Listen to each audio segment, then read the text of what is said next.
নমস্কার, কেমন আছেন সবাই? আমি পূজা। আমার নতুন একটি ভিডিও দেখার জন্য আপনাদের সকলকে অনেক অনেক ওয়েলকাম জানাচ্ছি। বাজে এখন সকাল ৬টা আর দেখে মনে হচ্ছে যেমন বেলা ৯টা বেজে গেছে। অনুর ৭টার সময় টিউশন, তো ৬টার সময় আজকে একটু তাড়াতাড়ি রেডি হয়ে গেছে। মিষ্টু উঠেছে ৫:৩০টার সময়, তারপরে অনু উঠেছে। আর রোজ দিন মিষ্টুই আগে ওঠে অনুর থেকে। তো যাই হোক, অনু যেহেতু আজকে তাড়াতাড়ি ব্রাশ হয়ে গেছে, অনুকে বললাম বোনকে একটু ধর, আমি বিছানাপত্রগুলো একটু গুছিয়ে নিই। তো মোটামুটি অনু টিউশন যাওয়ার আগেই চেষ্টা করি বিছানা গুছিয়ে একটু ঝাড়ু পোছাটা মেরে নিতে। তার কারণ ও চলে যাবার পর তো আরও আমাকে কাজ করতে দেয় না। ও চলে যায় টিউশন, সেই নিয়ে কান্নাকাটি হয় যে দিদির সঙ্গে যাবে, এখন একটু বড় হয়েছে না, সেই জন্য। তো এদিকে হচ্ছে আমার বিছানা গোছানো হয়ে গেছে।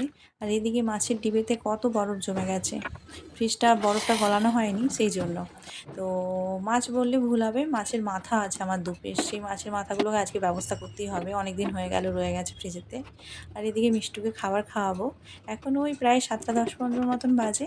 কালকে রাত্রেবেলায় খেজুর ভিজিয়ে রেখেছিলাম, তো আগের দিন রাত্রেবেলায় খেজুরটা ভিজিয়ে রেখে দিই যাতে সকালবেলা আমার একটু সুবিধে হয়। তো খেজুর দিয়ে সুজিটা করি ওকে এখন পর্যন্ত চিনিটা আমি খাওয়াই না বললে ভুল হবে, কোনো দিন দিতে হয়, কিছু করার থাকে না। আর নইলে ওকে খেজুরই দিই যতক্ষণ না ২ বছর পূর্ণ হচ্ছে। ইচ্ছে আছে মিষ্টির দিকে ওকে নিয়ে যাব না। আর এই যে এদিকে ওকে খাওয়াচ্ছি। আর ওইদিকে কী রান্না করব না করব আগের দিন রাত্রেবেলায় মোটামুটি সমস্ত কিছু ব্যবস্থাটা আমি করে রেখেছি। আজকে করব ডিম দিয়ে, সয়াবিন দিয়ে, আলু দিয়ে ঝোল একটুখানি, যেটা অনুর ভীষণ ফেভারেট। ও সয়াবিন ডিম বলতে পাগল। মাংসটা পছন্দ করে, মাছটা একদম খায় না।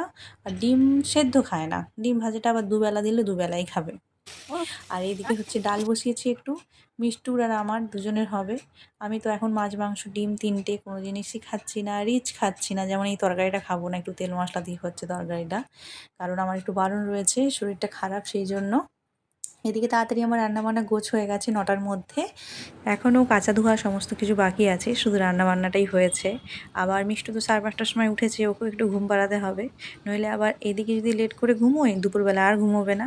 ভিডিওটা তাহলে এখানেই শেষ করলাম। সবাই ভালো থাকবেন, সুস্থ থাকবেন।